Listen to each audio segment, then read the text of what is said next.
میرے مصطفیٰ کریم علیہ السلام نے فرمایا بدترین دعوت ہے جس میں امیر بلائے جائے غریب نہ بلائے جائے.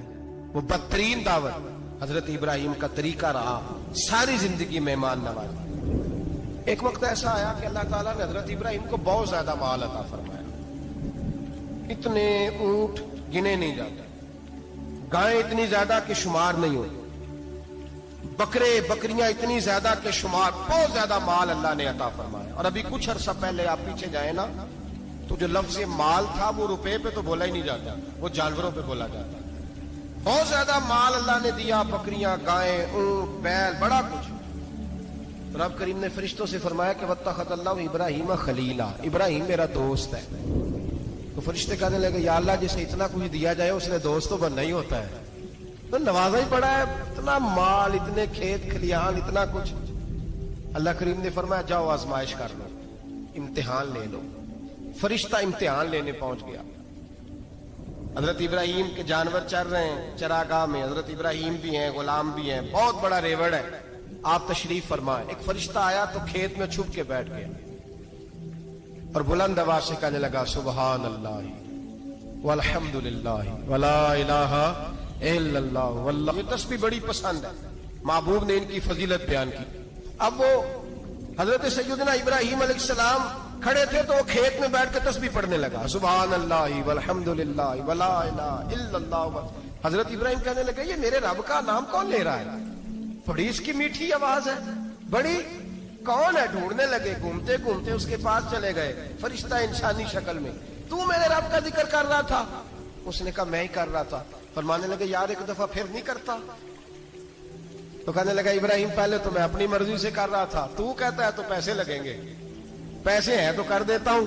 حضرت ابراہیم کہنے لگے بول تو کیا لے گا, میرے اللہ کا ذکر سنانے کا کیا لے گا. کہنے لگا جتنی بکریاں آپ چرا رہے ہیں ساری دے دے تو میں اللہ کا ذکر سنا دیتا ہوں. آپ نے فرمایا بس جا تیری ساری ہوئی میرے رب کا ذکر سنا. اور پھر شروع ہو گیا سبحان اللہ الحمدللہ ولا الہ الا اللہ واللہ اکبر. حضرت ابراہیم علیہ السلام کیف میں, یار پھر ذرا سنا, نا علما وچ پھسا سانو تو یار دی گل سنا سا, ذرا دوبارہ سنا. میں پھر سنایا, ایک دفعہ پھر کہا. فرشتہ کہنے لگا بس یہ آپ کے پیسے پورے ہو گئے. حضرت ابراہیم کہنے لگے چل ایک دفعہ اور سنا. کہنے لگا پیسے لگیں گے, تو کیا لے گا. کہنے لگا گائیں بھینسیں ساری میری. فرمایا بس یار اتنی قیمت, تو سنا صحیح, سارا کچھ ہی تیرا. پھر شروع ہو گیا سبحان اللہ والحمدللہ ولا الہ الا اللہ واللہ اکبر. گائیں دے دی بھینسیں دے دی, وہ ذکر سناتا ہے. حضرت ابراہیم کبھی مچلتے ہیں, کبھی روتے ہیں, کبھی آہیں پڑھتے ہیں. تو میرے رب کا نام لے رہا ہے, ذرا پھر سے لے. کیف جاری ہے. کہنے لگا بس بھائی. حضرت ابراہیم فرمانے لگے تو اور لے لے جو لینا ہے, مجھے ذکر سنا. اس نے کہا ابراہیم بکریاں میں لے چکا, گائے بھینسیں میں لے چکا, اونٹ رہ گئے, سارے لے لوں گا پھر ذکر سناؤں گا. فرمایا جا تیرا ہوا تو ذکر سناتا رہ, میں دیتا ہوں. دے دیا. کچھ دیر ذکر کیا تو اب خاموش ہو گیا. حضرت ابراہیم خلیل اللہ علیہ السلام فرمانے لگے ذکر سنا. کہنے لگا ابراہیم اب تیرے پاس دینے کو کیا ہے, ہر چیز تو میں لے چکا. آپ فرمانے لگے یہ گائے بھینسیں بکریاں چرانے کے لیے تجھے کوئی نوکر ملازم بھی تو چاہیے نا. تو اس طرح کر مجھے رکھ لے, میں روٹی نہیں مانگوں گا, کھانا نہیں مانگوں گا, تو اللہ کا ذکر سناتا رہنا, میں تیرے جانوروں کی نوکری کرتا رہوں گا. حضرت ابراہیم علیہ السلام نے جب یہ کہا نا, فرشتے کی آنکھوں میں آنسو آ گئے. تر دامنی پہ شیخ ہماری نہ جائیے, ہم دامن نچوڑ دیں تو فرشتے وضو کریں. فرشتہ رو پڑا اور کہنے لگا ابراہیم مجھے سینے سے لگاؤ, آپ واقعی اس قابل ہے کہ اللہ آپ کو اپنا دوست بنائے, واقعی اس قابل ہے کہ رب آپ کو اپنا. حضرت ابراہیم علیہ السلام کا خدا سے محبت کرنے کا نرالا انداز. اور میرے بھائی یہی محبت انہیں میرے مصطفیٰ سے بھی تھی. ایک نبی گھر بنا رہا ہے, دوسرا بنوا رہا ہے. حضرت اسماعیل علیہ السلام پتھر اٹھا اٹھا کے لا رہے ہیں, جناب ابراہیم بنا رہے ہیں. جب خانہ کعبہ بن گیا تو کہنے لگے ربنا وابعث فیہم رسولا, اے اللہ اب اسے بسانے کے لیے اپنا آخری رسول بھی عطا فرما. نبی پاک فرماتے ہیں میں دعا ہوں حضرت ابراہیم کی. اور حضرت ابراہیم سے رب کریم نے فرمایا چل ابراہیم کوئی چیز دے, تو کہا یا اللہ تینوں ہی تیرے نام پہ قربان کرتا ہوں, تیری ہوئی ساری, ہر شے تیری. حضرت ابراہیم نے دین کے لیے, آپ شہر بابل کے قریب پیدا ہوئے تھے, وہاں سے مصر آئے، مصر سے فلسطین آئے، اور فلسطین سے آ کر کے کعبہ آباد فرمایا۔ زندگی سفروں میں گزری۔ سفر ایک تکلیف والی چیز ہے، پر حضرت ابراہیم نے وطن چھوڑ دیا، گھر چھوڑ دیا۔ جان بڑی عزیز ہوتی ہے، تو حضرت ابراہیم نے جب دین کے لیے نکلے تو جد و جہد کی، گھر کے اندر بھی گھر کے باہر بھی۔ آپ کے والد کا نام طارق ہے، وہ توحید پرست تھے، ایماندار تھے، پرہیزگار تھے۔ آپ کے چچا کا نام آزر ہے، وہ بت پرست تھے، بت بیچا کرتے تھے۔ حضرت سیدنا ابراہیم علیہ السلام جب میدان عمل میں نکلے تو حضرت ابراہیم علیہ السلام نے اپنے گھر سے جہاد شروع کیا۔ لڑنا پڑا، گھر کے اصولوں سے، چچا نے جو رواج بنائے ہوئے تھے اس رواج سے ٹکرائے۔ فرمایا میں اپنے گھر کے اندر یہ بت پرستی نہیں ہونے دیں گا۔ چچا کو ایک دفعہ نہیں، بار بار 100 دفعہ سمجھایا۔ آپ کا چچا بت بنا کے بیچا کرتا تھا۔ حضرت ابراہیم علیہ السلام تھوڑے بڑے ہوئے تو کہنے لگا کہ چلو میرے ساتھ، تم بھی بت بیچنے ہیں، ہمارا کاروبار ہے۔ حضرت ابراہیم ساتھ نکلے تو بت پکڑا ہے، گندے پانی کے اندر اس بت کو ڈبوتے ہیں، کہتے ہیں کسی نے خریدنا ہے تو خرید لو، نہ یہ نفع دے سکتا ہے نہ نقصان دے سکتا ہے، جو اپنا آپ نہیں بچا سکتا تمہیں کیا بچائے گا، خریدنا ہے تو خرید لو۔ چچا کہنے لگا تو کاروبار چمکا رہا ہے کہ تباہ کر رہا ہے۔ گھر میں بڑے معاملات خراب ہوئے، جھگڑے ہوئے، لیکن حضرت ابراہیم علیہ السلام ایک منٹ کے لیے بھی اپنے گھر کے اندر بھی کمپرومائز کرنے کو تیار ہے۔ یہ تھوڑا مشکل میں نے پہلو چھیڑ دیا ہے، یہ تھوڑا مشکل پہلو چھیڑ دیا ہے۔ تھوڑا سمجھدار آدمی ہے پر بیوی سے پردہ نہیں کرا سکتا، سیانا ہے، پنچایت کا بندہ ہے، جو اس سے آپ کہیں گے وہ بات یہ سنائے گا، لیکن کہتا ہے نہیں جی میں نے کوشش کر دی ہے۔ اس قسم کی کوشش ہے صاحب، کیسے ہو گیا؟ حضرت ابراہیم علیہ السلام نے گھر کے اندر سے فرمایا نہیں کرنے دوں گا، گھر کے اندر بھی ٹکرائے۔ فرمایا تم جو بھی ہو، پاش پاش کیا چچا کے اصولوں کو، اور باہر جب نکلے تو صرف علاقے کے چیئرمین سے نہیں ٹکرائے، ایم پی ایم این اے وزیر مشیر سے نہیں ٹکرائے، سپر پاور نمرود دنیا کا واحد حکمران تھا اس وقت، دوسرا کوئی حکمران ہی نہیں تھا، اکیلے حکمران سے جا کر ٹکرائے۔ کوئی ساتھ فوج نہیں تھی، کوئی ساتھ ان کے طاقت بظاہر دنیا داری کی کوئی نہیں تھی، پر حضرت ابراہیم جا کے ٹکرائے۔ اور میرے رسول پاک صلی اللہ علیہ وسلم نے سند بیان کی، فرمایا افضل الجہاد کلمۃ الحق عند سلطان الجابر۔ فرمایا سب سے افضل جہاد یہ ہے کہ تو ظالم بادشاہ کے سامنے کھڑے ہو کے حق بات بیان کر، یہ سب سے بڑا جہاد ہے، یہ سب سے افضل الجہاد ہے کلمۃ الحق عند سلطان الجابر، سب سے بڑا جہاد۔ حضرت ابراہیم کھڑے ہو گئے، سپر پاور سے ٹکرائے۔ یہاں ہم لوگ حکمتوں کا شکار ہیں، دیکھیں گے، کریں گے، سوچیں گے، اور مولوی صاحب کو ویسے کہتے ہیں آپ پرہیز کریں سیاسی باتوں سے۔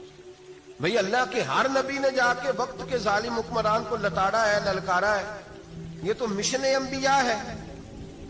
حضرت سیدنا ابراہیم علیہ السلام نے جو اس کو جا کے کہا کہ تو جھوٹ بولتا ہے، تو جھوٹا ہے، تو خدائی کا دعویٰ کرتا ہے، تو بہت بڑا ظالم ہے، اور قرآن مجید نے اس ساری بات کو بیان فرمایا۔ حضرت ابراہیم علیہ السلام سے کہنے لگا میں رب ہوں، تو آپ نے فرمایا میرا رب تو وہ ہے جو زندہ کرتا اور مارتا ہے۔ تو پھر آپ حق بات بیان کریں گے تو اللہ مارے گا کہ بندہ مارے گا؟ کچھ بھی نہیں ہوتا، کیونکہ زندگی موت کس کے ہاتھ میں ہے؟ اللہ کے ہاتھ میں۔ زندگی موت اللہ کا، کچھ بھی نہیں ہوتا۔ انسان صحیح سمت کا تعین کرے اور صحیح چلے۔ حضرت علی شیر خدا سے کسی نے کہا تھا کہ آپ کے بڑی دشمنی ہے، کوئی محافظ رکھ لیں۔ آپ فرمانے لگے موت خود بہت بڑی محافظ ہے، وقت سے پہلے آتی ہی نہیں، بڑی محافظ ہے وقت سے پہلے۔ علامہ نورانی رحمت اللہ تعالی علیہ کراچی جیسے شہر میں رہا کرتے تھے، جہاں گام گام پہ خطرہ تھا۔ لوگوں نے کہا حضرت اتنے بڑے لیڈر ہو، آپ کی جماعت کی 62 سیٹیں ہوئی قومی اسمبلی میں، ایک ایسا وقت بھی آیا تو کوئی ایک آدمی بندوق والا۔ آپ فرمانے لگے مجھے ضرورت ہی نہیں، اس لیے کہ جس خدا رسول کے لیے میں نکلا ہوں وہ خود ہی حفاظت کرنے والے ہیں، ضرورت نہیں ان چیزوں۔ تو بھائی حضرت ابراہیم ٹکرائے، اور آپ کا انداز کیا ہے؟ جا کے کہا کہ تو نہیں، خدا وہ ہے جو زندہ کرتا اور